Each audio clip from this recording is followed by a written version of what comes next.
Well, look at that. Took a bath and washed my face.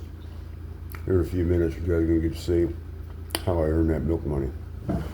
So, a lot of people are left with imperfect information. Go too far left, they go too far right, they stay in the center when they need to drift. They don't have a well-rounded view of things. So, I'm going to kind of address, I'm just going to go the 40s and 50s right now. Younger kids, this absolutely applies to, but 40s and 50s is kind of more important because we're on a downhill slide, right? So I'm an average guy. I'm an average guy who's activating his body, getting his hormones, doing the things they're supposed to do, and it's taken years to get here, right? So I can lay down a lot of horsepower on the ground. Okay, I can do that. There's a lot of other physical things that I don't do as well because I don't do it. I need to get out and start doing some of it, right? Time's not on my side. I'm going to be 53 this year. But I want to address this milk thing. I'm going to use that as my focal point because it would seem that there's some that don't like my choices of food. Well, that's too goddamn bad. Okay? They held the thing to make the news fighting over glass milk jugs. And y'all know who y'all. So, you need better quality fuel. You do, all right? It's expensive. That stuff's $15 a gallon plus a $3 charge for the glass. That's $18 every time I grab a pair. Well, it'd be 21 because that's a half gallon. I need two of them, okay? So $21 to get $15 worth of milk. So the thing you got to understand is that stuff is very expensive to produce. We do need it. And you can drink cheaper milk. I drink cheaper milk, but I also need to get in some of that higher test stuff too. So in my conspiracy triangle, you've got normal, you've got stupid, and then you've got that conspiracy corner. Okay? So we can talk about, food additive conspiracies and all of the other things that are designed to take us apart as a nation. It's all very valid, but it does not apply here, okay? In order to get farms to produce products of that quality, you have to pay for their products. It's hugely expensive to farm dairy the way is required to produce a product like that, okay? So the way we've been getting our milk from back in the 70s when I was a baby boy, all right? And we're talking about a half century, maybe a little before that's when they started it. They kept the price artificially low by practices within these farms that were designed to maximize profits. They got to make money. Transportation is huge. Vet bills are huge. Okay, feed is huge. Medicine is huge. All the things they got to do to cows to try to get a gallon of milk out of them.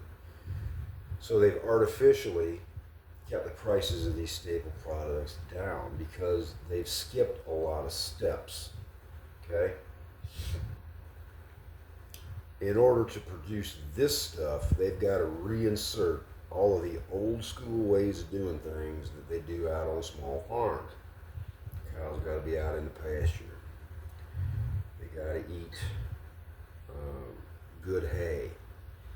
You got to make sure they're not exposed to disease.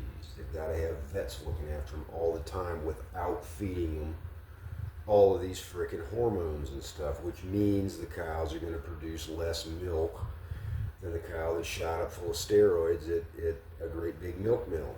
Okay? There's another issue. Okay, and this is something that shows up in pigs and chickens a lot. They keep screaming at humans about cortisol, stress hormones in our systems, right?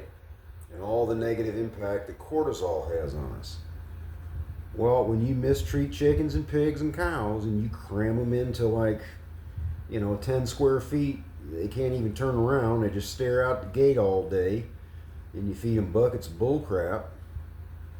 And they got cows right next to them that they don't necessarily want to stand next to. I don't know, however cows think, however a cow thinks. They don't like their neighbors. They don't like standing up all day. They can't lay down, they can't turn around, they can't walk, can't do nothing. When those animals get stressed, they release cortisol, the exact same chemical that we release in our system. Same molecule. And it permeates their meat. And when they get slaughtered or they produce milk, guess where that cortisol goes? Right into that product. And when you eat it, even if you have a stress-free lifestyle, you're eating that pig or that cow's stress. You're ingesting all that. So, that nice high-quality milk with lots of nice cream, legally they still have to pasteurize it. Some of us wish they didn't have to pasteurize it, but they do, right? They turn those cows out into the pasture to eat real grass growing with real roots and real dirt, okay? They're going to produce smaller lots of milk, and they're not putting it in forever plastic jugs. You know how much them glass jars cost? And then they've got to get that milk to market fresh. And I bet you when I actually walk over there and go check the freshness dating, it don't sit on a shelf as long either because it doesn't have the same crap they put in at the milk mill. Probably doesn't have preservatives. There's probably preservatives in cheap milk. I drink cheap milk with Life cereal sometimes. Drink it, okay? But understand the difference between those two products. And if you really, really want to eat some bullshit, just stop paying those high prices and see how bad you start eating. That's why we got so much diabetes, so much insulin resistance, and metabolic failure in our bodies. Some people are past the point of repair, complete repair. Okay? You may never reach age-appropriate strength levels again, but you'll damn sure be better than what you are if you change some things. If you try to take your life back, if not wholly, at least in part, you can. And I'm not telling people on strict budgets, to go out and just, blow a bunch of money that you don't have. What I'm telling you is the normal things that people do. If you decide that it's better get on a bicycle and ride with your kids than it is to play Atari and Nintendo to all hours of the day and night, you may want to squeeze some better milk and some good protein and better fat into that diet. That way you'll have durability and strength and you guys can ride for more than 12 minutes. And everybody's happy and nobody's completely plumb busted, tuckered out when you get home, and tomorrow you can go do it again if you want to. You got to understand what the trade-offs are. You got to look at the budget. Park the damn car. Fuel's about $4 a gallon or so. 4 gallons of fuel in most cars is about 120 miles. Figure out how not to drive 120 miles and go buy some milk with cream in it. That's what I'm trying to tell you. I'm not telling you to be sedity or bourgeois or any of that, but your body requires as much or more maintenance than your car does, but your body knows how to do it on its own if you learn how to operate within the framework of its design. And what we're getting out of the cheap food factories really ain't it. The healthier you get, the more of that you'll be able to tolerate. And I bet you a lot of the people that I've learned from will say, yeah, he ain't nowhere near perfect. He's still consuming a lot of stuff he shouldn't. But where he's at is many times better than where he was. And that change came after I'd already been riding for years. Okay, so there's a trade-off.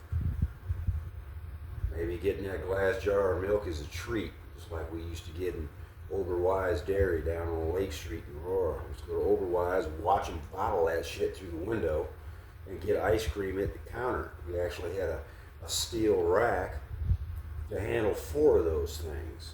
And we used to get orange and fruit punch too. I think they had lemonade and little snap spouts fit on top of the damn bottles. Yeah, we had that when I was a boy. It's been long gone, but we had it. Them little paper milk cartons you served at school. I remember when they went from triangular wrapped cartons, basically. I don't even know what kind of shape it was, but like two triangles, ass to ass. That was a milk carton. The way they folded the paper. And I was about 7 when they changed to normal looking milk cartons that we have today. The little small, what are they, pints, what, half pints, whatever they are. I remember when they changed over to those. So yeah, I'm from that era. So you need to eat better, and sometimes you need to actually go buy products that are good. Just make sure the people that are labeling it ain't lying to you.